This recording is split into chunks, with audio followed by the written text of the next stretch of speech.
நடிகர் விஜயுடைய மனைவி வந்து டிசம்பர் மாசமே மனு தாக்கல் பண்ணிருக்காங்க. அது இன்னைக்கு தான் வெளியிடப்பட்டிருக்கு.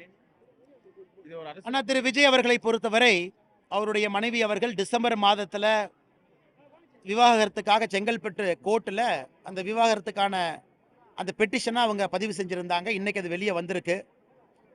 நான் எப்போதும் சொல்வதுதான், இது 3 பேர்த்துக்கான பிரச்சனையா தான் நான் பார்க்கிறேன். நடிகர் விஜய் அவர்கள், அவருடைய மனைவி, கோர்ட், நம்முடைய ஜுடிஷியல் சிஸ்டம், இந்த 3 பேருக்கு மட்டும்தான் சம்பந்தப்பட்டதாக நான் பார்க்கின்றேன். அதுவும் ஒரு தனிப்பட்ட ஒரு மனிதருடைய தனிப்பட்ட வாழ்க்கையாக நான் பார்க்கின்றேன். விஜய் அவர்களுடைய அரசியல் கருத்துக்கு நான் பதில் சொல்ல எப்பவுமே தயாரா இருக்கிறேன். தனிப்பட்ட வாழ்க்கை, மனைவிக்கும் கணவனுக்கும் எங்கிருந்தாலும் கூட ஒரு சந்தோஷம் இருக்கட்டும், எங்கிருந்தாலும் கூட ஒரு அமைதி கிடைக்கட்டும்.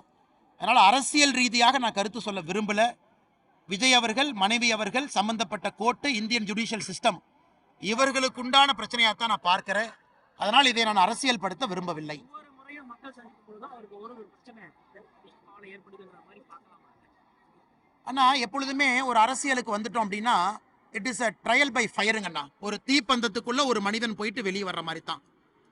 அதுவரை தோண்டப்படாத உங்களுடைய பர்சனல் லைஃப் எல்லாம் நீங்க அரசியலுக்கு வந்தீங்கன்னா தோண்டுவாங்க. அது எல்லா தலைவர்களுக்குமே இருந்தது தான். அது விஜய் அவர்களுக்கு இருக்கு.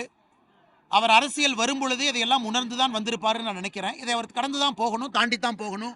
இதை தாண்டி தான் அவருடைய அரசியல் இருக்கு.